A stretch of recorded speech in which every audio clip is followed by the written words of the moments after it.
Votre attention s'il vous plaît. Cet élément est en ligne là. Contactez-nous pour savoir s'il est aussi disponible en la langue de votre préférence. Veuillez aussi noter qu'il est en audio uniquement, dépourvu de ce fait d'image originaire. Merci d'être venu au rendez-vous de la connaissance, de la révélation, de la précision et de la profondeur biblique. Merci d'être venu sur évangileéternel.com, le site web de l'Évangile éternel. Nous sommes la conservation, le partage et la promotion de l'Évangile éternel. Nous sommes christequality.com. Équilibrer la manne ramassée dans le désert de sorte que chacun ait un maître.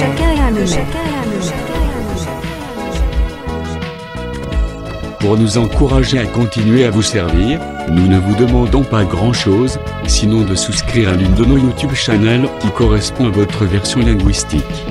Souscrivez s'il vous plaît. La rubrique Pasteur et présente aujourd'hui l'homme de Dieu, le pasteur Tite Kabeya, ministre de l'Évangile éternel. Recherchez-vous les enseignements du pasteur Tite Kabeya? Allez sur christequality.com/titekabeya.html. Les enseignements sont disponibles en texte, audio et vidéo. Bonne édification au nom de notre commun Seigneur et Dieu Jésus-Christ. Amen.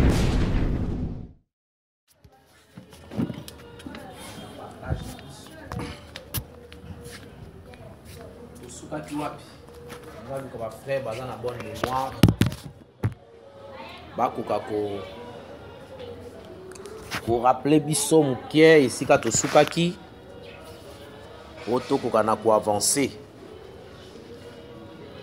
À part l'exhortation que nous avions donnée le jeudi passé, avant tous en un séminaire na biso sur la divinité, tous allons qui na ici quand tosukaki sur notre sujet. Alors on a lingé un peu natal à ceux qui batu bazali peko salaka relecture. Ceux qui peuvent bazali ko tangaka lokola notre frère Daniel atangaka Jérémie ndé qui ko comprendre qu'il a eu fallu 70 ans il y a captivité talisama pona pour confirmer que Nzambe azalaki na temps ya colère pour son peuple. Jérémie, Daniel a découvert yango en lisant les livres à son frère Jérémie. C'est là Daniel a retrouvé tout ce que Dieu avait arrêté d'avance. Puis à lobi yango, abandi ko sambela nde na tina nango. Na lingi soki eza na kati ya ba frère oyo akoyi ko pesa biso briefing moke na o Italie, c'est que nous avions parlé. To komi na 40e fils tozali wapi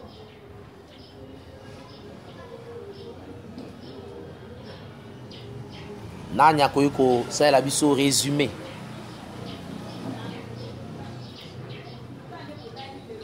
Frère Gracia. Merci pour la parole concernant l'avantage de la mission de l'élection à fils à Jacob. Vous allez que ce cas qui n'a l'élection à Siméon allé dans Genèse 49, l'année Azali pour prophétiser sur l'élevé Siméon dans Genèse 49. Zélanan. Est-ce que c'est vrai? Non, il y a un avis contraire. Est-ce que tu souka qui est-ce que tu zolu?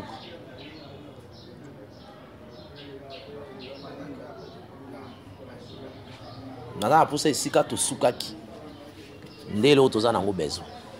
Tu souka tu si ça ici mais on a l'éviter. La pensée on te soit qui Siméon par rapport à Jérémie dispersé dans Israël. Tu sais ça qui est.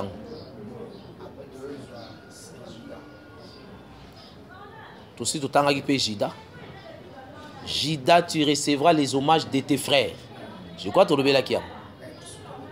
Ah. Ok. Apesio 2 minutes. Merci. Dans votre station, Judas, tu recevras les hommages de tes frères. La main sera. Soko tangi 2 minutes aussi là. Dans votre station, Judas pour recevoir les hommages de ses frères. Attends ici aussi sur le carnage à Judas. Donc, tout le monde a les hommages à Judas. Ça par rapport à après l'œuvre de la croix. Et tout le monde a Judas à ça pour recevoir les hommages. Dans ça aussi par rapport à carnage. Carnage, tu vois comme étant l'œuvre de la croix. Et puis carnage comme étant l'Armageddon, selon l'écriture, il y a Isaïe chapitre 30 à partir du verset 25 par rapport à ça sur les carnages. Non, il y a quoi ajouter. Toujours c'est Judas, tu recevras les hommages de tes frères. Michel, vous allez qui? Frère Maïs, vous allez qui? Bakise la biso. Frère Daniel, mutara na simakuna. Judas, tu recevras les hommages de tes frères. Vous allez quitter. Nani Moussa Zalaki, Glody. Vous allez qui? Judas, tu recevras les hommages de tes frères. Toloba iso élément moko kuna na 4 c'est zagini.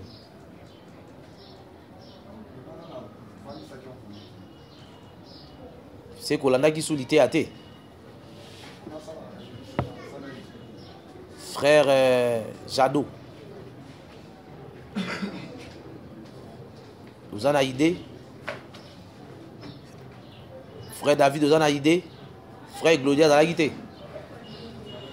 Vous en avez qui?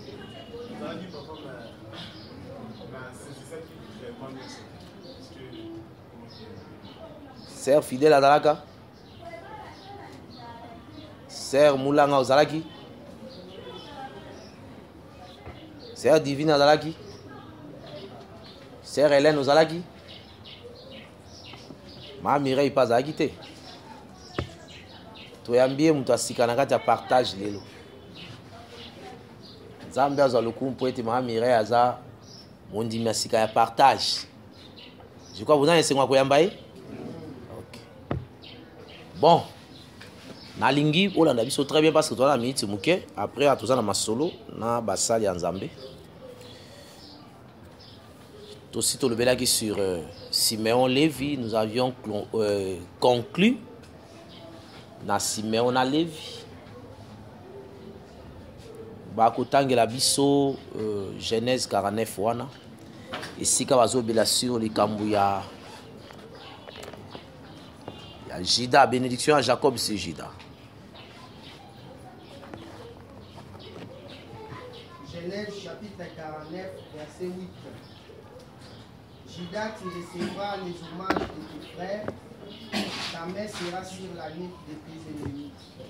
Les fils de ton père se prosterneront devant toi. Judas est un jeune lion, tu reviens du carnage, mon fils.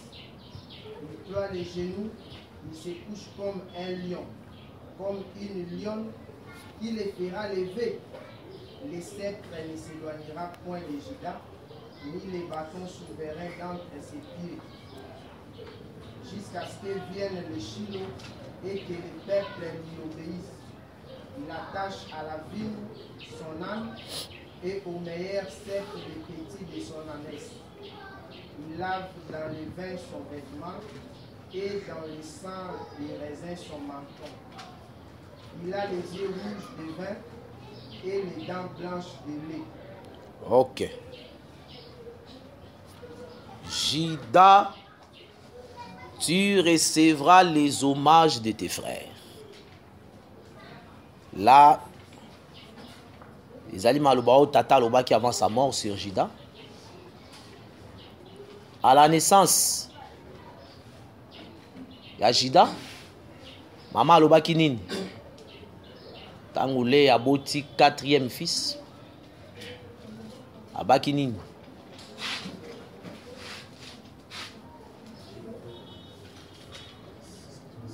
Tangela Biso Genèse chapitre 30. 29 ou 30.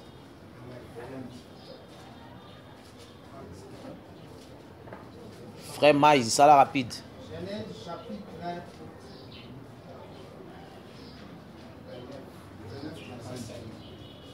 chapitre 29, verset 35. Elle devint encore enceinte et enfanta un fils, et elle dit, cette fois je louerai l'Éternel. C'est pourquoi elle lui donna le nom de Juda, et elle cessa d'enfanter. Exode chapitre 18 ou bien 17. Sur les 12 pierres précieuses, 28. Exode 28, au Tanyanga partir à verset 18. Exode chapitre 28, les versets 17 à 18. 17 à 18. Tu en chasseras une garniture de pierre, 4 rangées de pierre, première rangée une sardoine, une topaze, une émeraude, seconde rangée une escarboucle, un saphir, un diamant. Ok. Batali Sibiso et l'autre ils appellent directement l'explication ou la clarification sur l'oyembo toyembakawa. Yuda ngana yembela yo loyembo mwana ya minei kombo na ye louange isika toyembaka nde sika lite ya webanda tango baboti Juda na Genèse chapitre 29 verset 35 batangi mama na ye alobi cette fois je louerai l'Éternel. C'est que Juda c'est la louange. Ce qui y a zali, il faudra batouba louer Nzambe. Donc sa présence est kotinda batou à la louange. Donc moi c'est le quoi na botiye cette fois na ko louer Nzambe. Prophétiquement parlant, tant moi ça zoloba 7 fois. Alors bi 7 fois ou bien 7 fois. Cette fois-ci, je louerai l'Éternel. Natuna la question là ndengwana pona bo veyakana makumi.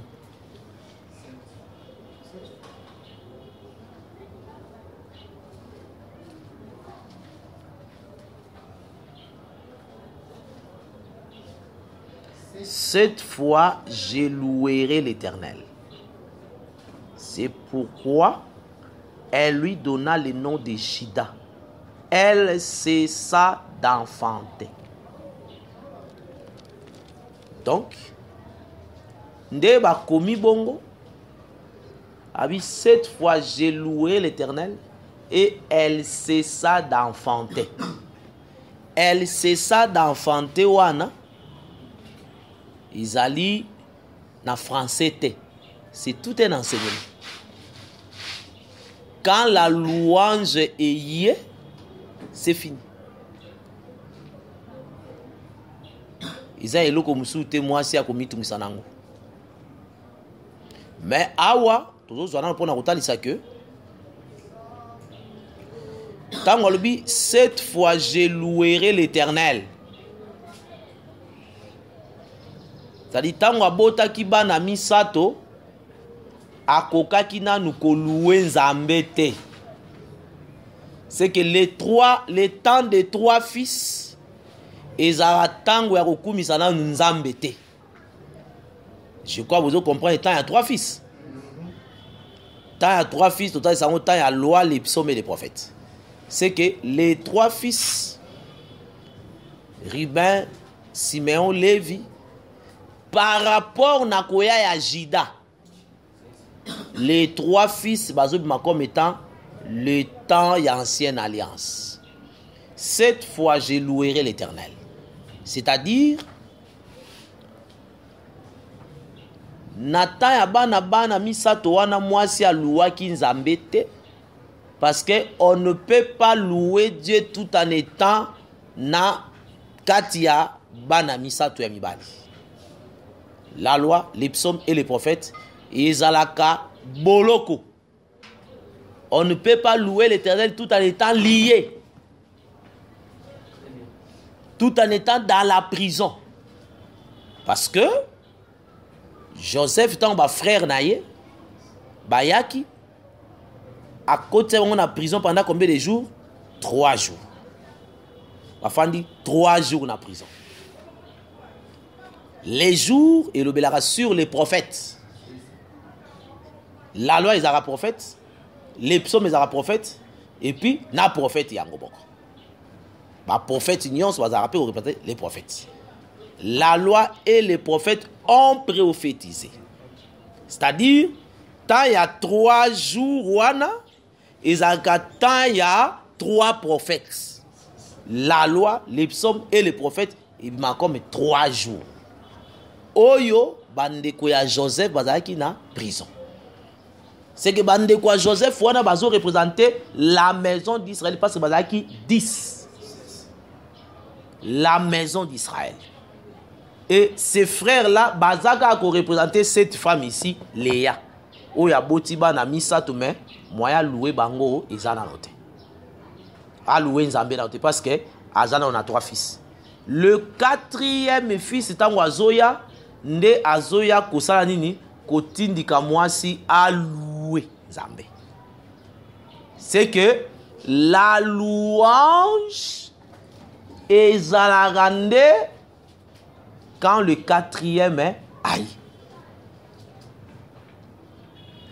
Or, la présence du 4e fils, total, il sera comme étant la présence du 4e jour de la création.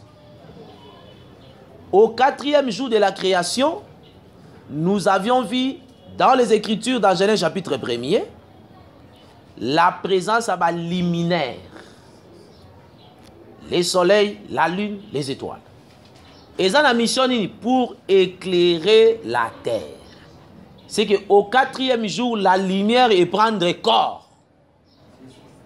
Des côtés na ba vase ba luminaire, voilà, c'est-à-dire des corps où ils allaient répandre la lumière. Des sens ya luminaire. Donc, tout le monde a que au 4e jour, nous avons la présence de la lumière et lati nzoto. La présence de la lumière et Zarapona osani pour chasser les ténèbres. Yangona quand Nzamba ekozwango atiango na 4e jour. La présence de la lumière qui prend un corps, et ça na 4e jour. Donc pour dire que le 4e jour de la création est aussi le 4e fils de Jacob. Yango tolobi, moi si à l'obi, cette fois je louerai l'Éternel. C'est que pendant autre jour ou autre fois, la femme azalaki ko louer Nzambete. Tout ainsi pourquoi? Parce que cette femme représentait Israël. Oyo azalaki na boloko ya 3 jours qui représentaient 3 fils. Ces 3 fils-là, c'est la loi, les psaumes et les prophètes. Donc, les temps de la loi, les psaumes et les prophètes, ils arrêtent à prison. Frère Paul Ndiaye Kolubango Namukana à Galates, chapitre 3, partie à verset 23. Avant que la foi vint, nous étions enfermés sous la garde de la loi. C'est que la loi, azalaki, garde du corps. Nous avons battu la batte. A kangi bato na boloko na ye. Pour être bato nyonso bata na se na ye. Yango mena tango yo le 4e aye nde mwasi azoloba, cette fois je louerai l'Éternel.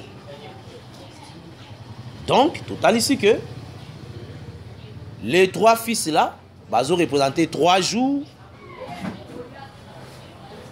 Les 3 jours ezali le temps ya loi, les psaumes et les prophètes. C'est là où nous aussi sur Zongsengai.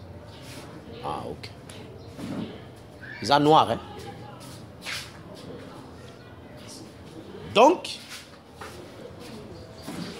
Total ici, langage ya moi si. Pourquoi bi cette fois je louerai l'Éternel? Parce que tango ya bana mibali misatu ezalika lokola temps ya boloko. Même temps qui sur la maison dit déchaussée.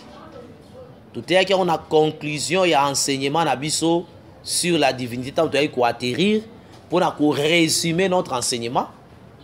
La maison dit déchaussée, vous allez remarquer que selon la pensée de l'écriture, et ça que ceux qui ba frère bazo fan ensemble et que moko akufi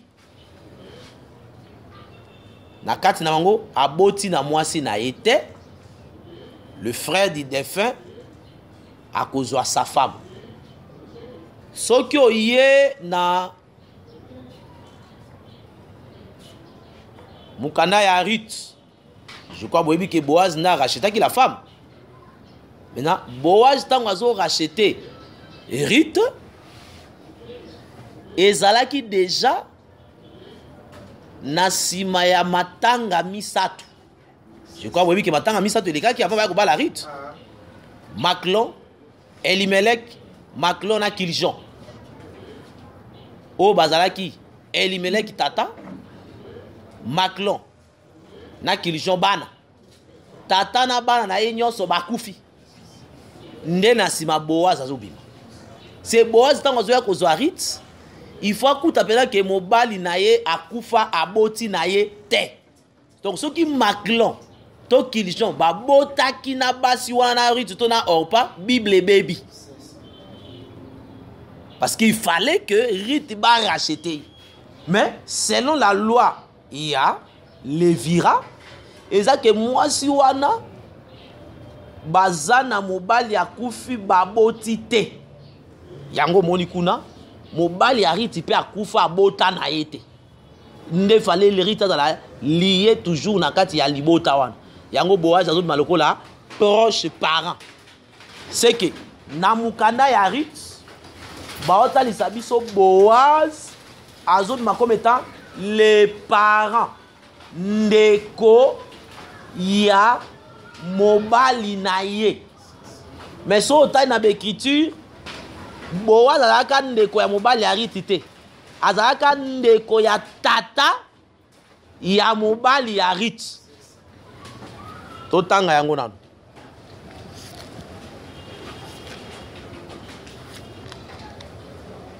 Azalaka ndeko ya tata. Ndeko ya tata aye kozwa mwasi ya mwana. Ka ndenge kuna pe toye komona Jida pa azwaki mwasi ya mwana. Ndeko ya tata azo représente toujours tata. Totangi yango na mukanda ya Ruth.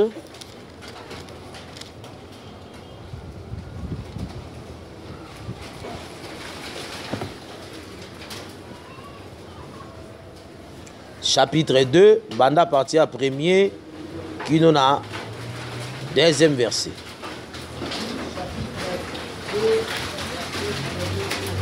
Osez les ton frère, tombola mungongo. Luc chapitre 2, verset 1er sur le deuxième verset. Naomi avait un parent de son mari. C'était un homme puissant et riche. De la famille d'Elimelech. Ok. Et qui se nommait Boaz. Ah. Boaz était de la famille d'Elimelech. Elimelech n'est tata ya Maclon na Kiljon. C'est que Boaz oya kobala Ruth azo représenter tata. C'est que ça na lignée ya tata. Pour battre la Genèse chapitre 38. Parce que kuna Genèse 38 mutu ayaki obala mwasi ya mwa eza tata. Nzamba ya zongeli yango lisusu.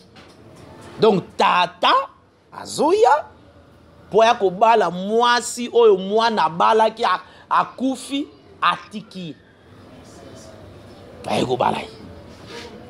Donc pour na kotalisa que tangu Boaz azoya lokola mutu azosala nini? Mutu azoya kolongola mwasi na kati ya boloko, na kati ya kolela. Boaz azoya comme étant le quatrième. Donc azaki mutu tribu ya Juda. Donc, azoya, pour ça, apesa mwasi esengo. Donc, Jida, selon Genèse 29, le verset 35, c'est la louange. Cette fois, je louerai l'Éternel. C'est que la louange, batiango n'est pas Jida. Si Jida est là, la femme doit louer. La femme va louer. Parce que Jida n'a pas œuvre naïe. Où est ça là pour louer? C'est le quatrième. C'est là où tu as autant de ça que le Seigneur a taillé la délivrance dans le chiffre 4. C'est à partir de la création. Ndé Moussa la lumière est là tu corps pour éclairer la terre. Donc c'est déjà pour nous expliquer que le quatrième jour et kozala mukolo yo lumière à kola tanzoto. Ce qui tu avancer plus loin, le quatrième jour tu benga comme étant les jours de la grâce. C'est que les jours de la grâce, selon les Écritures, c'est le quatrième jour. Et ça mukolo yo la lumière à l'atikor. Aïe. Parce que quand Jésus est venu, c'est le quatrième jour. C'est le jour de la grâce. C'est que avant le jour de la grâce, c'est comment? Il y a eu 3 jours précédents. La loi, les psaumes et les prophètes. Tout à sont comme étant les jours.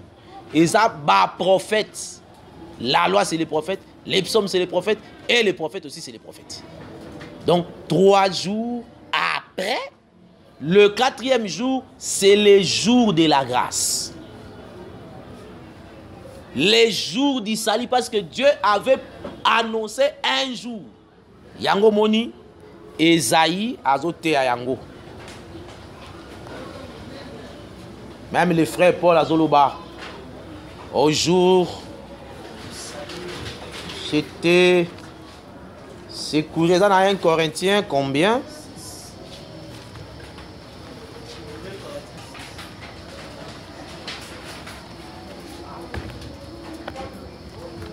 « 2 Corinthiens chapitre 6, le verset 1 à 2, Tanga Yango.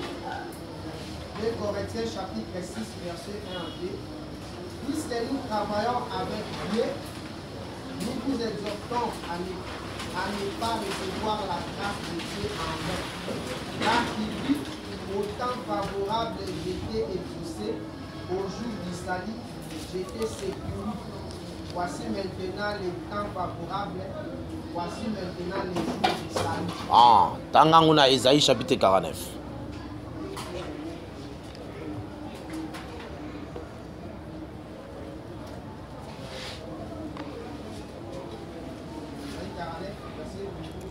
Le verset 8.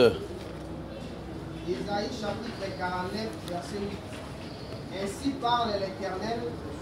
Au temps de la grâce, je t'exaucerai, et au jour du salut, je te secouerai. Ok. Continuez. Je te garderai et je t'établirai pour prêter alliance avec le peuple, pour élever le pays et pour distribuer l'héritage désolé. Ok.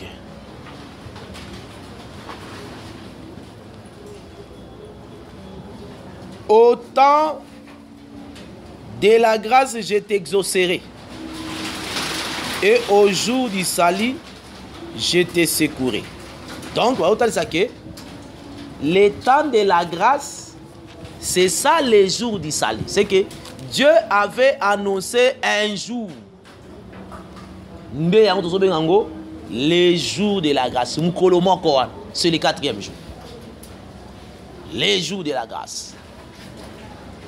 Et c'est le jour où Dieu vient pour secourir son peuple. Et quand Dieu vient au secours de son peuple, c'est pour que ba louer. Yango total ici que moi si cette fois je louerai l'Éternel. La femme autrefois a koka ko louer Nzambete parce que abota ki bana mibali misato. Donc, bana mibali misato ya Léa, Ruben, Siméon, Lévi, na contexte autre, est-ce que par rapport à Juda comme quatrième, bana mibali misato bazobima la loi, les psaumes et les prophètes. Oyo bakoka ko me sengwe pa ya moi cité. Moi si a loué nzambete. Toye kota li on peut comme ta oya matanga misato. Oyo za ki tan ya pasi ya motema ya mwasi. Rita perdra papa Bokilo a perdre mobali naye na ndeko mobali naye. 3 personnes à perdre. Nde Boazai comme quatrième. Donc na sima matanga misato nde Rita bali. Kokufa batu misato wana c'est la fin de la loi. Nde Boaz azoya comme la grâce, c'est lui nde tozobenga le quatrième. La louange. Ya maka Yudanga na yembela yolo yembo mwana ya minei kombo na ye louange. D'autant to yembaka zaka Jida ya Judas Iscariote te. Jida Makabe te. Ya Jida Muso zaka kote ko ba Jida bazaki ebele. To yembaka nde Yuda ya Genèse chapitre 29 verset 35. Mwana ya minei. Tozo embele pour nani? Parce que maintenant la Genèse 49, avant la mort du père, Tata Zoloba, Jida, tu recevras les hommages de tes frères. Tobanda qui nous kolobela sur les frères de Jida. Jida là qui n'a pas frère naïe. Ba frère et Jida, total ça que Jida zali na ba frère mibale. Toujours qui Jida loko là, Jésus. Les frères de la maison ou qui étaient avec lui dans la maison et les frères qui sont hors de la maison. Israël baza ba frère naïe dans la chair, biso toza ba frère naïe dans l'enseignement, dans l'esprit. Donc, Jida lokola Jésus. Biso za ba frère naïe. Ya molimo. Israël ba frère naïe ya nzoto. C'est là tout à ça d'abord que Batami Balewana. Jida, tu recevras les hommages de tes frères.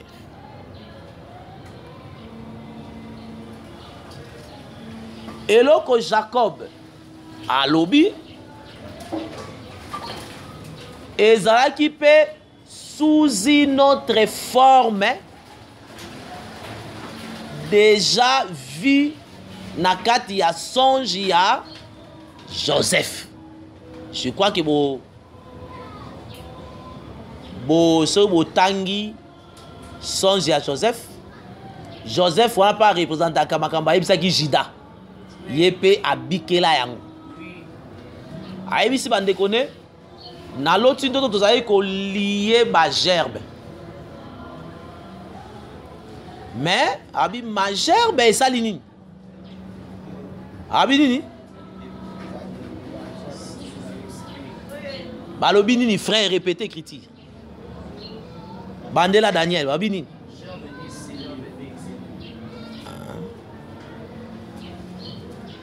Faut autant d'écriture d'exali, la prophétie Genèse. Ma gerbe s'élevèrent et s'éteint debout. Maintenant, c'est ce qu'on a écrit. Tangela Bisokuna frère Maïs. Genèse 37.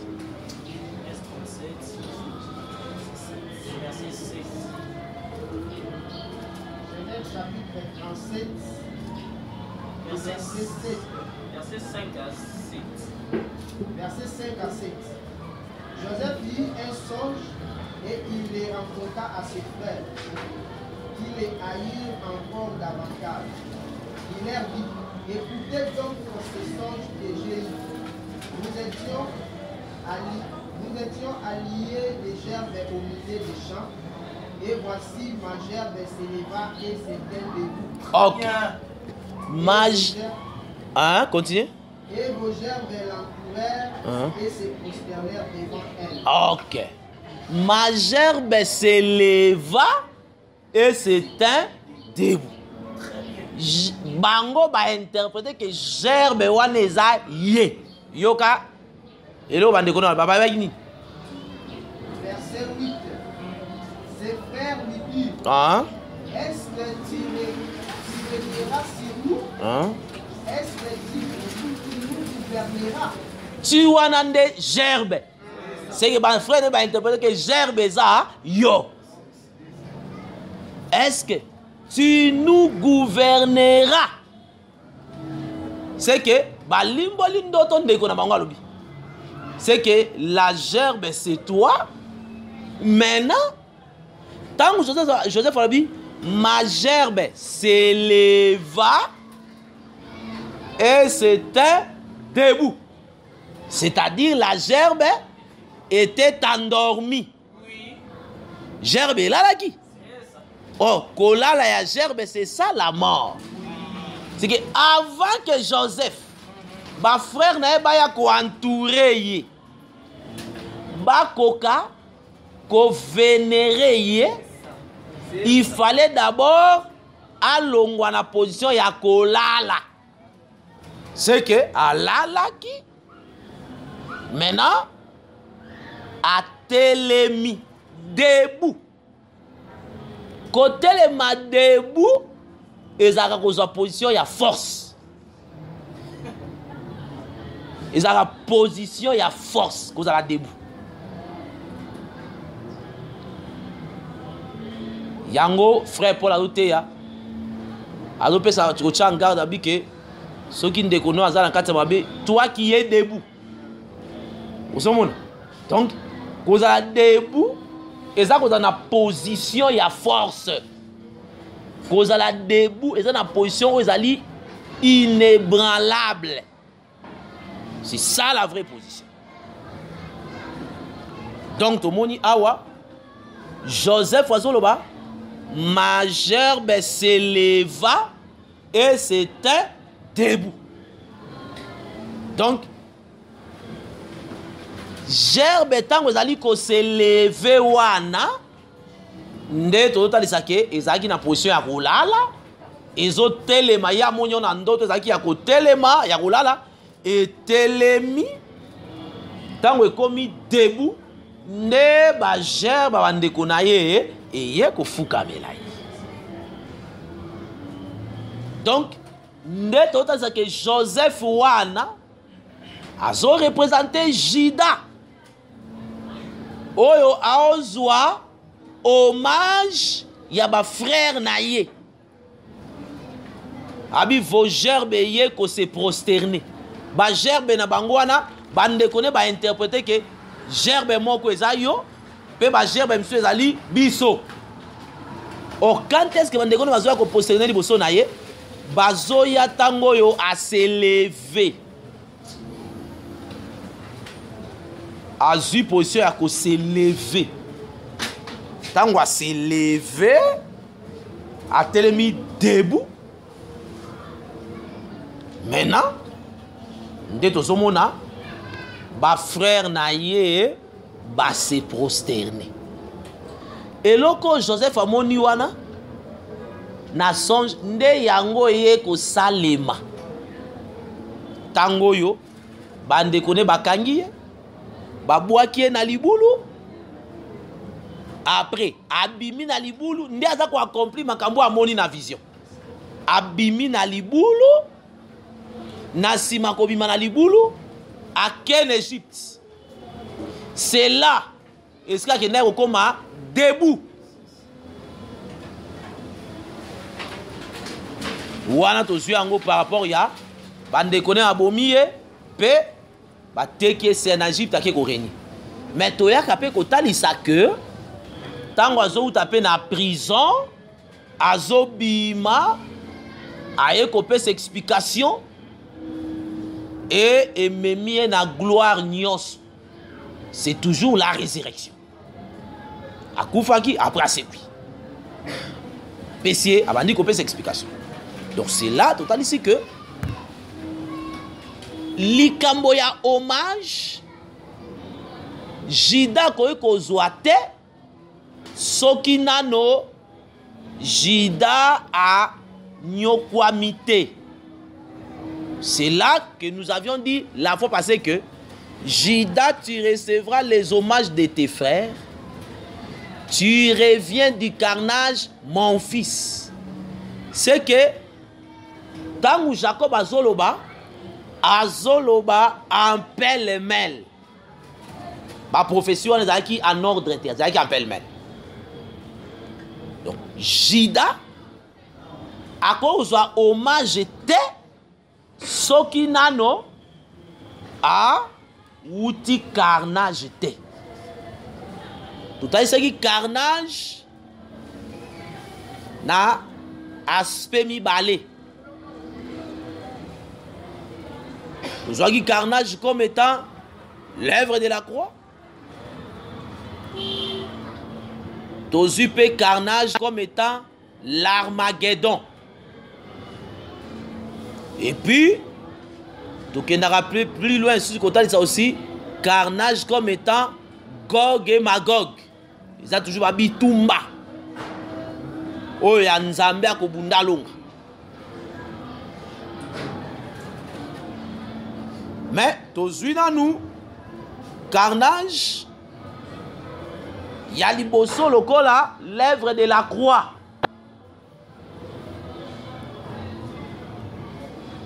Ils ont qui carnage. Parce que, Nzambe aloba ki boye na psaume. Je crois psaume 68. Je triompherai et je partagerai Sichem. Il y a un enseignement aussi doté sur le partage de Sichem. Dans une psaume 68. 60 plutôt. Merci. Verset 8. Psaume chapitre 60, verset 8. Dieu a dit dans sa sainteté, je triompherai, je partagerai Sichem, je mesurerai la vallée de Sukkot. Ok. Je triompherai et je partagerai Sichem. Donc, avant de partager Sichem, à triompher nano. Là où Dieu a triomphé, frère Paul Ndemutala Kisibiso. Dans Mukanda ya Colossiens chapitre 2. Tangela biso yango.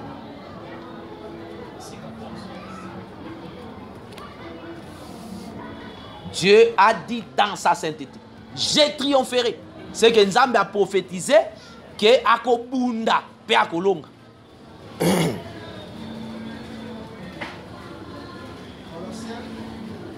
Chapitre 2, à partir du verset 14. Colossiens chapitre 2, verset 14.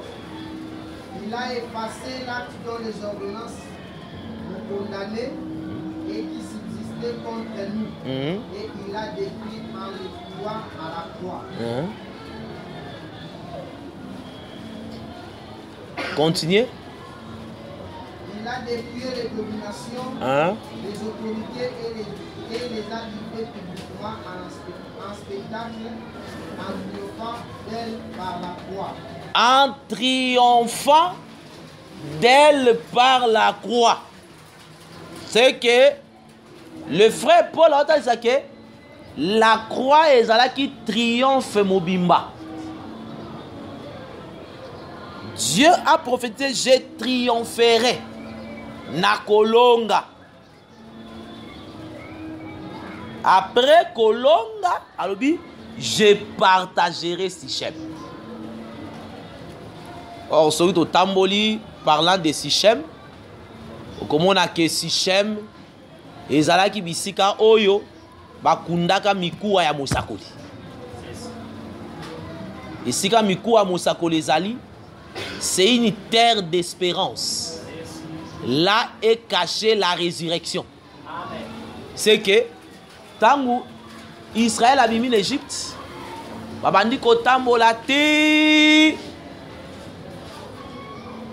esika oyo bakendaki kotia mikuwa ya Joseph bati yango na Sichem.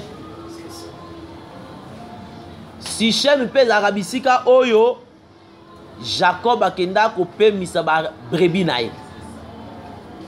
Terre ya Sichem eza terre ya repos.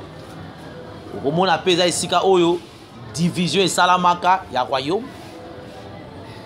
On a convoqué bato bazalaka na Sichem mokolo. Terre de division. Donc il y a beaucoup de choses autres sur Sichem. C'est une terre, une portion de terre. Mais au makambo ebele ça nakati. Ba ako kabola yango, ako partager. Et Sichem wana, de l'autant ils sont comme étant Jésus. C'est lui la terre de Sichem. Ndenge l'autant il sera que tant Moïse a koufi, na azwa qui relève Josué. Bonzambe nyonso oyo ezali pa Moïse ekomi wapi? Pas Josué. Josué azalaki na tribu nini? Ephraim.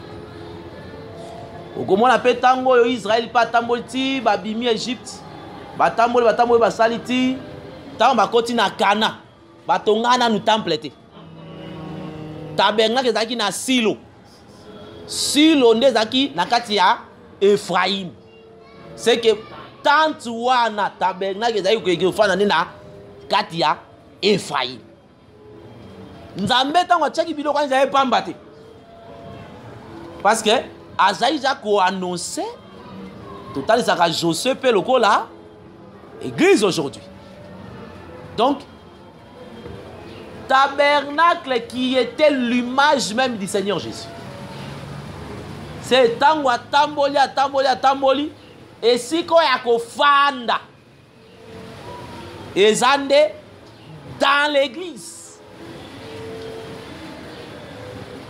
Yango tondima ke église eza bisika ya kosakana te. Wana mbula. Église eza esika ya kosakana te. Église eza esika bato bazoya baye ba couleur nyonso ya biloko nyonso eza na kati ya tabernacle wa.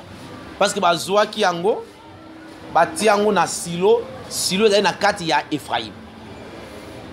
Le tabernacle tabernacle ekoloba nini? Nzambe na kati ya bato. Emmanuel. Nzambe lelo aza na église. Yango mona bato nyonso yango mata na Silo. Ana kende kuna na Silo. Oh, ezali na temple, aza mata na temple, so mutu atei na temple akosi. Parce que temple mutu aye na ngonde Salomon. Donc pona kotalisa ke Silo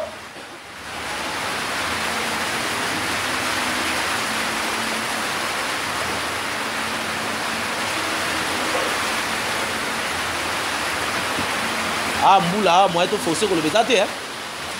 Voya o chana stop out.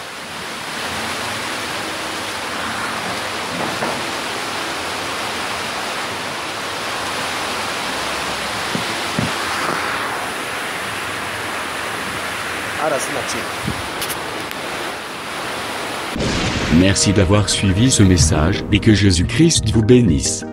Si vous avez une question à l'intention de l'homme de Dieu, si vous voulez que l'homme de Dieu prie pour vous, si vous voulez vous confier à l'homme de Dieu, ou si vous voulez tout simplement bénir l'homme de Dieu, contactez-le directement si ses coordonnées sont disponibles depuis sa page. Sinon, contactez-nous et nous lui transmettrons vos préoccupations. N'oubliez pas de faire un tour à notre page évangélisation pour voir en quoi vous pouvez vous rendre utile à Christ par cette œuvre. Que Dieu vous bénisse tous. Amen. ChristKelity.com. Les cieux en un clic de la souris. évangileéternel.com, le site de l'évangile éternel. Christ Equality Fondation, équilibrer la manne ramassée dans le désert de sorte que chacun ait un numère.